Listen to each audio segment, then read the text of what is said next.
Hey guys, how's it going? This is Natinator, and welcome back to your weekly dose of Creepypasta. Today's story hit different for me, as it's based on a reality TV show that I actually really like.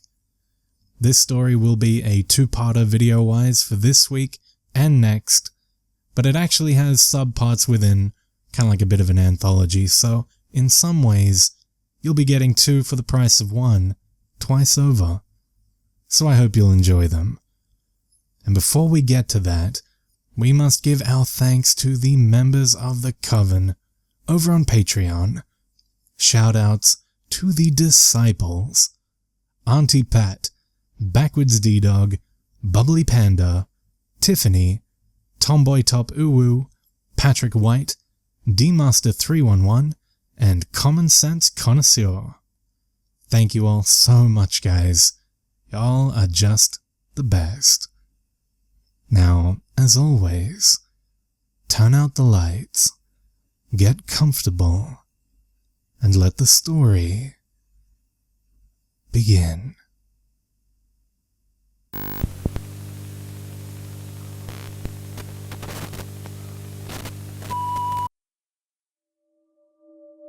Part 1. Goodwill Hunting. I'm a producer for Alone, the TV show in history. This story is about a participant we had in Season 2, whose footage we had to cut. I've never felt comfortable talking about this before, especially because it opens me up to liability. After all, giving away TV show secrets is a bit of a faux pas, especially a survival show, but I feel like people should know the truth. One of the things you may not know about the show is we often have nearly double the number of participants actually part of the show, and in editing, we choose the most entertaining people and only include them in the actual season. That way we can weed out the boring people, super survivors who could literally last years alone, who we have to force tap, or otherwise make them quit, and also get rid of the ones who can't even handle a single night alone in nature. That happens a surprising amount, but these people don't make for entertaining TV. Season 2 took place on Vancouver Island, a densely forested land with just as much fish as it has rain. The weather, the chill, the numbing wind, took care of most of our contestants. And if you watched the season, you'd know the winner, Dave, lasted 66 days. Long, but as I said, there were other super survivors who lasted longer. We let them stay out longer as an experiment to see just how long it might take. These men, all the women had tapped by then, had built impressively sized cabins from the surrounding forests. All except Will, that is. That was his name. When Will sent us his application and video, he seemed like a normal guy. Well, for a survivalist. He was the kind of guy who came off as a good guy to know both at the local bar and should the apocalypse hit. The kind of survivalist who hunts for sport, but you know could really stay out there for some time. He had professional training, would take others on managed hunts, and spent a lot of time in nature preserves camping by himself. Really personable and had the looks for the show too. We knew he'd be popular. But the image wouldn't last. When we picked up the footage on day 90 and reviewed it, we found a very different person. Describing his story isn't exactly easy. See, one thing about the show is these guys are really alone. Like really alone. We drop them off, give them their chosen 10 items of survival gear, knife, axe, tarp, fishing line, stuff like that. They get to choose the 10 items themselves. Video equipment? and say good luck. Oh, and there's the emergency satellite phone they use for when they finally tap. It also allows us to track their movements. Usually, at least. Of course, out in the wild with tall, dense forests and the typical cloud cover of Vancouver Island, connections can be tricky. We leave them be until they hit the button to come home, except in the cases of super survivors. And for Will. Days 1 through 38 were normal for Will. Compared to the others, he struggled no more or no less. Typical footage of failed fishing, some successful drop falls, a way to catch small rodents. But he wasn't desperate enough yet to eat insects. From the looks of it, he was doing well. No real mental struggle, not even a single night scare, which is what we call the footage participants take when they're awakened by a rummaging animal. Usually a mouse or other small rodent. But sometimes a wild hog or bear gets nosy. He'd talk about missing his family, his parents and brothers and sister, but every participant does that. But something happened on day 58 that seemed to change Will. We know something happened on day 58 because when Will reappeared on footage on day 59, he was a markedly different person. After not having taped anything since day 39, the footage seemed to come at daybreak, with Will's face covered in blood. We figured it must have been deer blood, as he had been tracking a small group of deer that seemed to live maybe a quarter to a half mile away. He hadn't been too concerned about the local bears. They're big and dangerous, but he had only seen one in his entire time here, and wasn't planning on hunting any, and the other game was too small to be worth the energy. He was stringing up his kill, too blurry to make out the animal, but, as I said, we're pretty sure it was a deer. He hadn't cooked it yet, and we couldn't see if he had started a fire. It was just him across the camp, tying the animal up to a tree so he could gut it. The video seemed to come on and off without any movement from him at all. None of the pushing the button on the camera that you would typically see when starting or ending a shot. It just stopped. The video lasted 49 seconds. The participants are supposed to tape every day, and preferably as much as possible, so that we can splice together a ton of shots. Nature shots, instructional shots to show how they created their cabins, weapons, or the trinkets like necklaces that some of them enjoy making to pass the time. The next video from Will came on day 70. Will didn't look like Will. Up until day 58, he'd kept a pretty clean-shaven face. He wasn't a big fan of beards, and took care to use his survival knife to cut as close as possible to keep that quarterback-turned-model image we saw in that application video.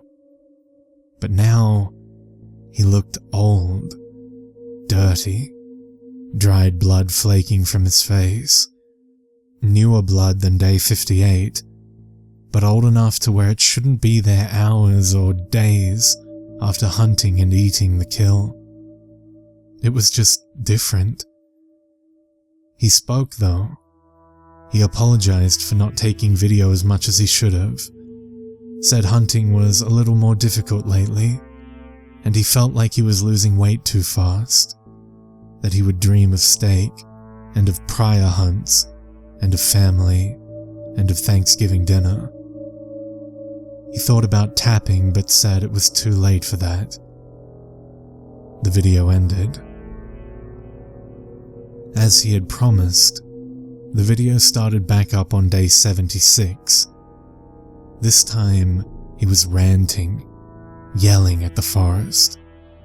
He talked about his food rotting too quickly, despite the freezing temperatures, not being able to find any others to eat and starving. This was far past frustration we typically see from participants. This was anger, deep-seated anger. The footage ended abruptly after he threw his hatchet at the camera. He didn't tape again until day 82, but this wasn't normal footage, not even like before. The video came on, and it's just him standing there, silent, still, not in his tent, in the middle of camp, though the video was zoomed in closely on his face. No blood anymore, and no movement from him either. Not to turn on the camera, not to make sure the shot was in focus. Just standing. This continued for 3 days. We thought the video must have inadvertently paused, but I am not joking. We even checked the GPS records on the emergency phone. For 3 days, Will stood in his camp without movement, trees around him shaking in the wind, rain and snow falling from the sky. Will remained still and looking off into the distance until the video shut off in the afternoon of day 85. The battery and video card on the camera should have run out 2.5 days prior, but they didn't. It captured it all. We never did see or even hear any animals in the footage for those 3 days, though, which was weird. To be honest, we aren't sure what happened to Will. You see, we arrived at his camp on day 90, and Will wasn't there. That's not all that uncommon. Sometimes we get there and they're off hunting. We checked the GPS for the phone, but it was nowhere to be found. We waited in camp all day until it started getting dark. We'd already loaded Will's belongings, including the camera equipment, into the boat. A couple of guys stayed behind in a tent to see when he'd show up. He never did. About 3 miles away down the coast, another suspected super survivor, Benjamin, had made camp. In his last scene, he's fishing along the coast, stick as a rod in hand and line in the water. He looks up from the river toward the camera, white-faced and wide-eyed, and the video abruptly stops. It was day 58. We never found him either. Part 2. Voices.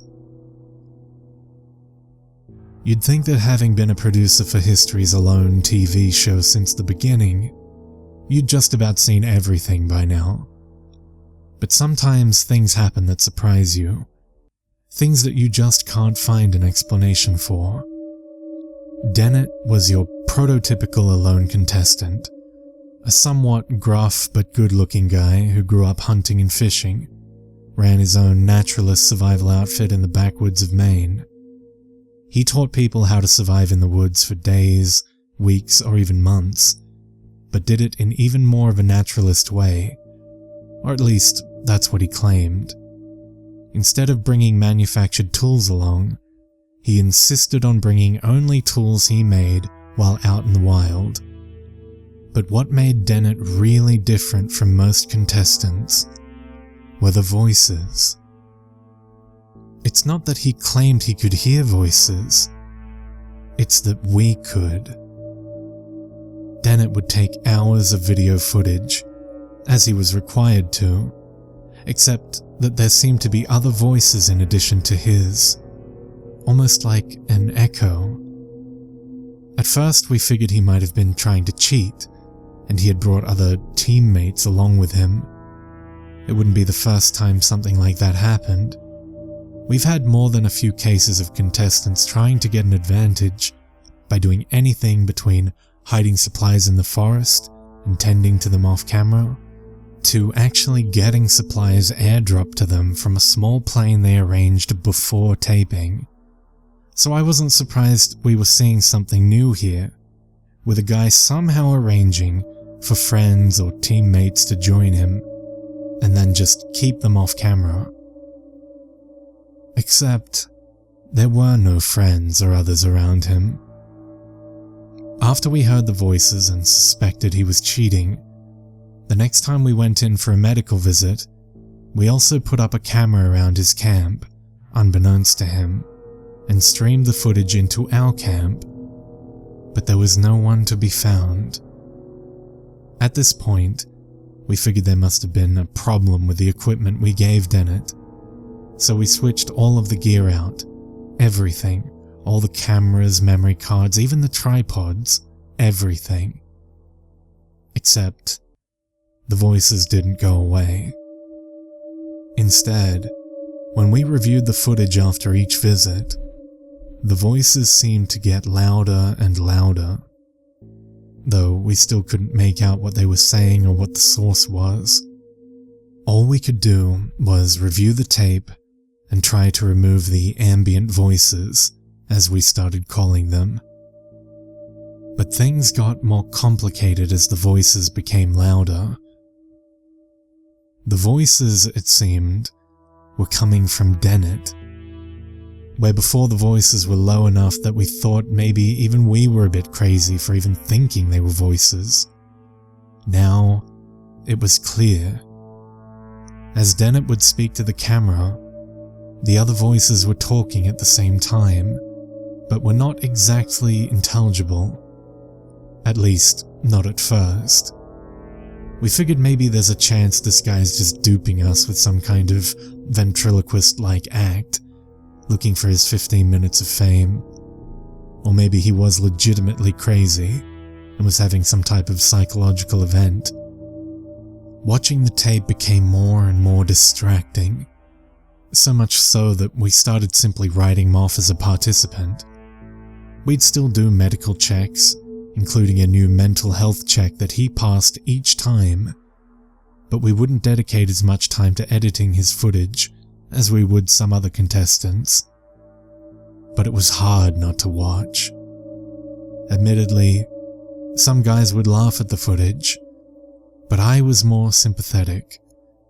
This man was seemingly having some type of odd psychological breakdown, or some appearance of schizophrenia or something, but was somehow passing every mental health check we gave him. We had no idea what was going on, but the laughing soon stopped. Dennett's voice became clearer, while he was otherwise doing a self-interview, explaining how hungry he was after not having had any luck with fishing the past few days. The voices were saying far more disturbing things. "We need help," it said in a loud, pleading voice. "Please help us." Another voice simultaneously exclaimed, "Get him out of here! Make him leave!" Except, what was heard was different for everyone who watched the tape. I might hear Dennett and one voice, and another person heard Dennett and another voice.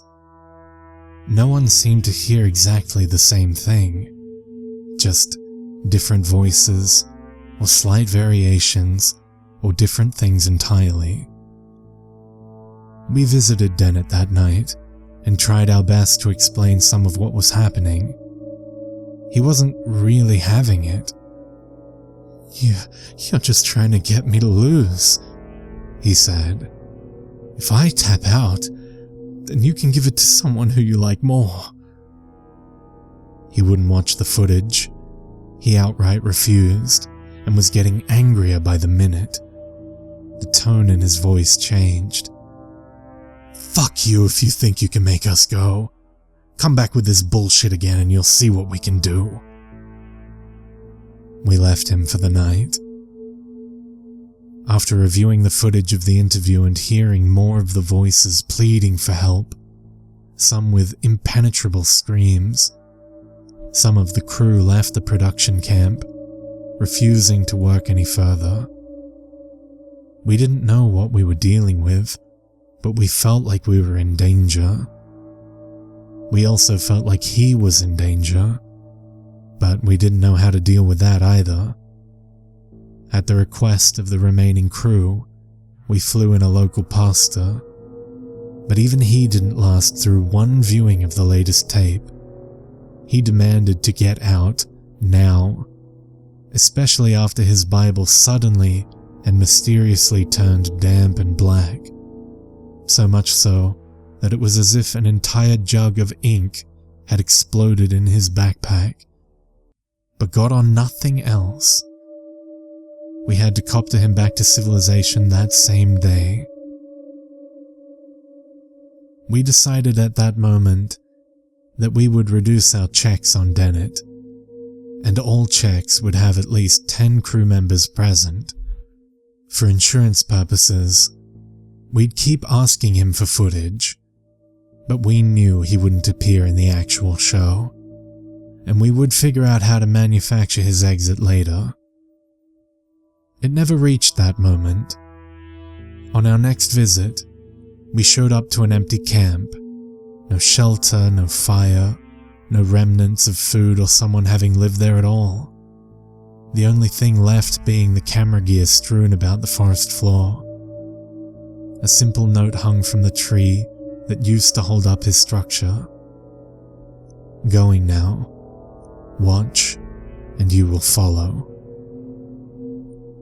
The middle of his camp, where his campfire had been, was now nothing but a hole in the ground that was so deep you couldn't see the bottom. We agreed we wouldn't watch the video, and our camera operator melted the card using his lighter and then threw the card down the hole. As we walked back toward our boat, we heard a distant scream coming from his camp, and the water around our boat turned black as ink. On that day, we made a pact never to return. Years later, I heard a rumor that the cameraman had actually burned and threw away an empty card down the hole, keeping the one Dennett left. When I went to ask him if the rumor was true, it turned out he had disappeared some months prior, much the same way as Dennett had. He went out camping alone, never to be heard from again.